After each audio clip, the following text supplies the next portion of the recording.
शकत नाही हे महाराष्ट्र राज्यामध्ये आणि भारतामध्ये पण. क्योंकि हाँ, स्थानिक स्वराज्य निवडणूक जिती आहे, जिल्हा परिषद, पंचायत समिती, नगरपालिका सगळे स्वराज्य शक्ती सेना पक्ष लढणार आहे. युतीची आता मीटिंग सुरू झालेली आहे माझी. आज मी मुंबईमध्ये जाणार आहे. इकडून पत्रकार परिषद घेतल्यानंतर मी मुंबईमध्ये जाणार आहे. माझी मीटिंग पण आहे 2-3 मोठे पक्षाचे सोबत. तो बहुतेक आमची जे शर्त आहे ते जरी पूर्ण झाली, जिथे जिथे आम्हाला तिकीट पाहिजे, की आपला असंच नवीन पक्ष आहे आणि खूप संघर्षातून मी एकटी गेले 2 वर्षापासून सगळ्यांना माहिती आहे की मी लढत आहे एकटी. पण कसं तरी आज चान्स भेटलेला आपल्याला. तो जो आज आमचे जे कार्यकर्ते आहे, ये ज्या वेळे मी काहीच नाही होती, ज्या वेळे मी जेलमध्ये होती, 1.5 महिना हे लोक बाहेर बसत होते. तो हे लोकांना जिथे लढायचं आहे तिथे जरी तिकीट नाही भेटली तर आम्हाला काय कामाचा नाही आमचा पक्ष.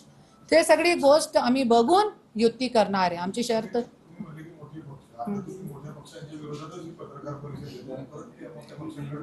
नाही, त्यांच्या विरोधात नाहीये, सगळे एकसारखे नाहीये, पण कोणी चांगले आहे, कोणी वाईट आहे. आणि आज जैसे एक कहते हैं ना, डूबते को तिनके का सहारा काफी होता है. तो आज मेरी नैया जो है डूब रही है कहीं ना कहीं. आज अपने महाराष्ट्र की नैया कहीं ना कहीं डूब रही है. तो कहीं ना कहीं यदि किसी का हाथ पकड़ के आगे जाने को मिल रहा तो क्यों नहीं जाएंगे. आता मी सांगू शकत नाही, क्योंकि सांगितलेला तुम्ही माझे मनाची काढू नका. काढण्याचा प्रयत्न माझे मनाची काढण्याचा दोघी पण आहे. नाही, क्योंकि जरी मी उभे राहिली तो माझे जे ज्यांना मला सपोर्ट करायचा आहे तो मी करू शकणार नाही. त्याच्यासाठी या आता मी लढणार.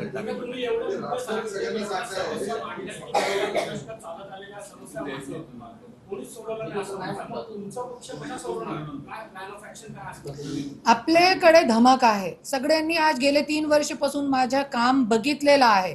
एक पत्रकारांनी खूप चांगला विचारला होता मला 2 दिवस अगोदर औरंगाबाद आपल्या छत्रपती संभाजीनगरमध्ये, की तुम्ही 5 असे मोठे काम सांगा आम्हाला जे लोक तुम्हाला तुमच्या उमेदवाराला निवडून देऊ.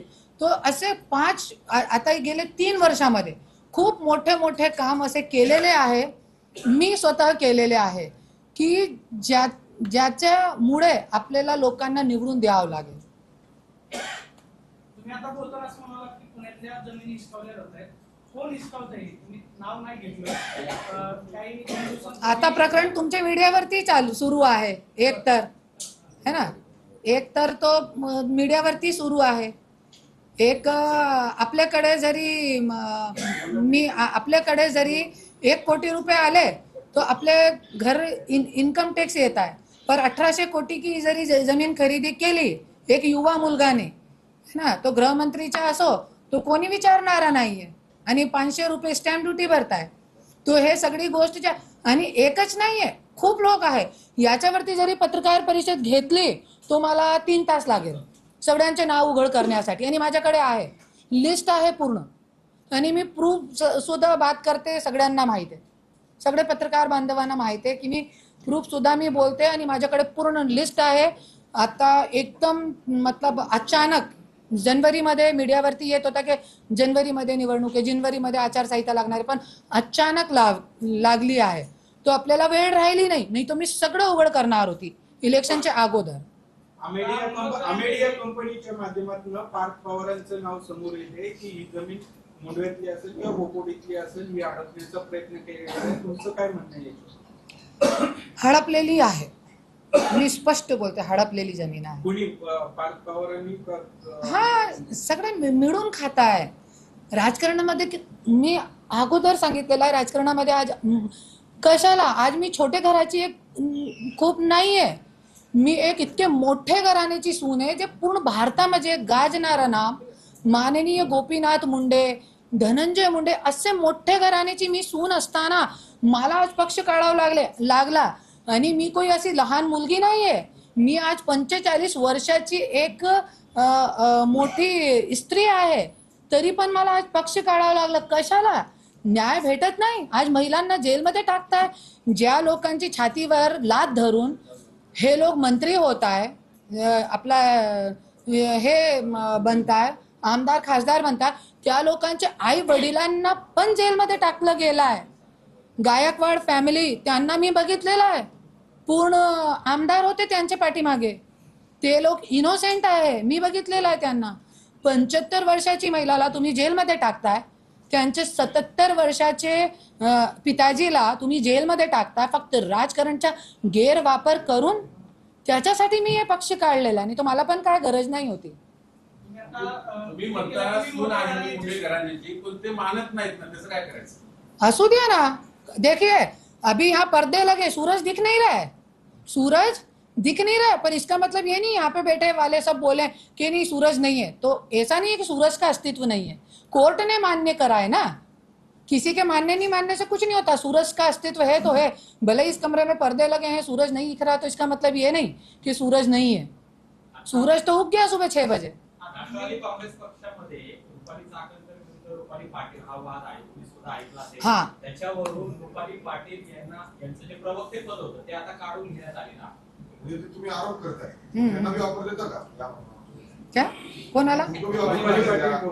पक्षामध्ये त्यांच्यावर नाही नाही, असे लोकांची माझ्या पक्षामध्ये जगह नाहीच आहे, असे लोकांची माझ्या पक्षामध्ये जगत नाहीच आहे. क्योंकि रुपाली ठोंबरे पाटीलला मी आजपर्यंत कधीही एक महिलासाठी लढण्यासाठी मी बघितलेला नाही आहे. आणि ज्यावेळी मी येरवडा जेलमध्ये होती त्यांचे नवऱ्यानी ते जे माझे नवऱ्याचा केस लढला होता आणि त्याच्यामध्ये मला 45 दिवस एट्रॉसिटी सारखे केसमध्ये माझी बेल होऊ दिली नाही होती. तो असे लोकांची मला गरज नाहीये. आणि जे लोक स्वतः भांडताय ते कुठून दुसऱ्या लोकांना न्याय देऊ शकतात? तुम्ही आता ज्या घराण्याचा उल्लेख केला की मी मुंडे घराण्याची सून आहे, त्याच मुंडे घराण्यावरती मनोज जरांगे यांना मारण्याचा कट रचलेला आहे असं धनंजय मुंडे यांच्या. आता ये प्रेस कॉन्फरन्स जे आहे जरांगे भाऊ आणि धनंजय मुंडे बद्दल मी 2 वेळे पत्रकार परिषद बीडमध्ये घेतलेली आहे. पूर्ण माझे स्टेटमेंट जे आहे ते मीडियावरती गेलेले आहे आणि आणखीन काय घ्यायचं आहे तो मी वेगळी पत्रकार परिषद घेऊन बोलणार. पण आता मी तुम्हाला पण मी हात जोडून विनंती करते, ज्या मुद्द्यावरती पत्रकार परिषद आहे ते इलॉबरेट करा. क्योंकि ऐका ना याच्यामध्ये काय असते, नाही तो वेगळे ठिकाणी मुद्दा फिरतोय आणि डायव्हर्ट होतोय. आणि मी एक और बोलते, एक पत्रकार सगळे लोक बसलेले आहे बीडमध्ये, एक पत्रकाराची मुलगीची पण निर्घुण हत्या झाली. ज्या वेळे मी संतावना भेट देणे गेली, 20 वर्षाचा मुलगा त्यांच्या जन्मदिवस वाढदिवस होता त्या दिवशी, विचार करा. आणि फक्त त्या दिवशी 18 दिवस झाले होते. आणि आपल्यापर्यंत ये वेळ येऊ नये, पक्ष मैंने इसलिए नहीं खोला है कि टाइम पास के लिए और पब्लिसिटी के लिए नहीं. तुम्हाला असं वाटतं जरांगेंचा आरोप खरा आहे? आता मी त्याच्याबद्दल काहीही बोलणार नाही, मी सांगितलेलं आहे अगोदर. तर आता माझे पक्षाबद्दल आहे आणि मी इतकी लांबून मी आलेली आहे. सध्या एवढी लोकप्रियता आहे किंवा ज्या पक्षामध्ये मराठा समाजाच्या पाठीमागे मोठी संख्या आहे, मनोज जरांगेंना निवडणुकीसाठी मदत मागणार किंवा त्यांची मदत घेणार? मी जरांगे भाऊकडे लोकसभामध्ये आणि विधानसभामध्ये दोघीमध्ये आपला निवेदन घेऊन गेली होती की जरांगे भाऊ आज तुमच्या कडे इतका मोठ्या प्रमाणामध्ये हे आहे जनप्रतिसाद, तो आपल्याला महाराष्ट्रामध्ये काहीतरी बदल घडायचा आहे, त्याच्यासाठी तुम्ही आम्हाला माझ्या हे निवेदन स्वीकारा. आणि जे माझी पार्टीच्या जे अध्यक्षपद आहे हे तुम्ही स्वीकारा. मला पार्टीमध्ये कोणत्याही पद नकोय, मला पार्टीचे तिकीट नको. हे निवेदन माझे फेसबुकवरती टाकलेलं आहे, आमदारकीमध्ये पण लोकसभामध्ये पण. तो मी त्यांना सांगितलं होतं की तुम्ही हे निवेदन स्वीकारा, अध्यक्षपद स्वीकारा, मला तिकीट नकोय, काय नकोय, पण नवीन लोकांना संधी द्या आणि महाराष्ट्राची जनताला न्याय द्या. तो त्यांनी सांगितलं, ताई मी एक समाजकर्मी माणूस आहे आणि समाजासाठी मी लढते. त्याच्यासाठी त्यांनी माझा जे निवेदन आहे ती नकार दिला होता. आता राज्यामध्ये ओबीसी विरुद्ध मराठा असा एक संघर्ष पेटतोय. आरक्षणाच्या याच्याबद्दल तुमच्या पक्षाची